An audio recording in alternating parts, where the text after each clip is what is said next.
The last video I sent a letter off to the DVLA. I'll put a link in the description if you haven't seen it, and you can see the letter that I sent. What I was kind of gearing up for was a fight for my logbook and a no, you're not having it. But I did get a response from the DVLA here in a dreaded brown envelope. The good news is I'm not going to beat around the bush here. What they sent me back was, it's my V5 logbook. I'm not going to show you the information, and I kind of wanted to share this with you so we could hopefully find a bit more history on the car. I basically kind of think that by telling the DVLA and filling in the bits of history that they didn't know, they just went, well, that's where it's been, and kind of issued me a logbook. I've got a number of theories on why. I think I'm going to do a separate video on it and why people are having the VIN numbers revoked. I think it really does come down to a number of factors at the end of the day.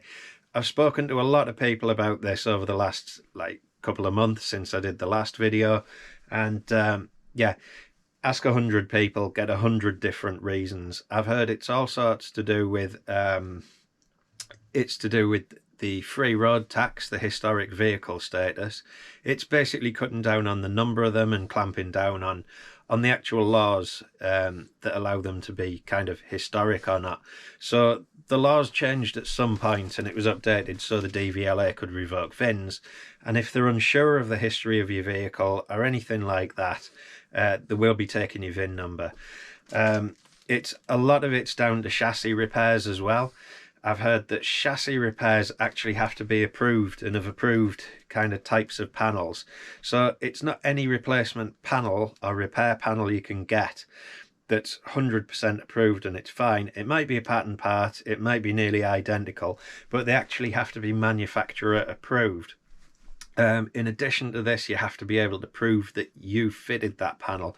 So you need to show your chassis with the original panel cut out, well, with the original damaged panel in, then it being cut out, then the new one welded in, and you need to show the details of that actual panel with the receipts and everything all being put in, and you kind of need to back that up in history now. If you can do that and you can evidence all this, hopefully it's just a bit more evidence for people not to have the VIN number removed, because that's kind of the way I want to go with this now. And hopefully, like me, you'll get a dreaded brown envelope off the DVLA and it'll actually contain good news. There's still a lot to do on the car. I haven't moved a lot forward. I've had problems with the van. That's had new turbo and all sorts of new parts. It's been one of them busy weeks, and it's just kind of taken me away from doing what I wanted to with the car.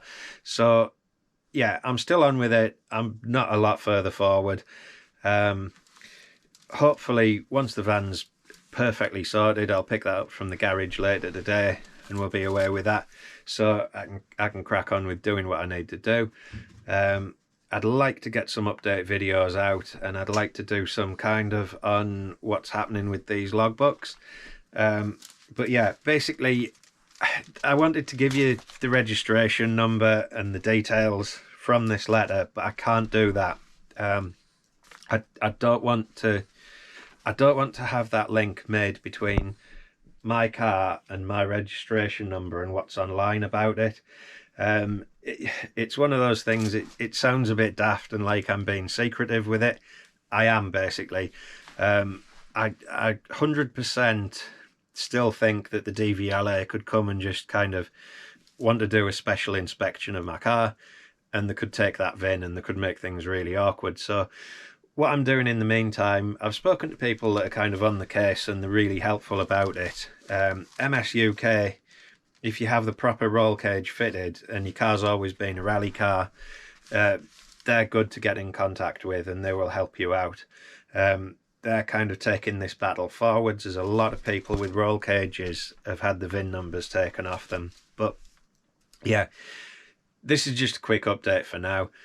It's just kind of keeping in touch, and that's where I am. I'm still on with things, and hopefully the next video is going to be a bit more exciting, because that is planned, but it's just been put back and put back and put back. Actually, no, I've already got one in the pipeline about making some lights, and I'm going to put that out first. But there is a bit more of an interesting one coming. So yeah, stay tuned, see what's coming, and hopefully I'll see you next time.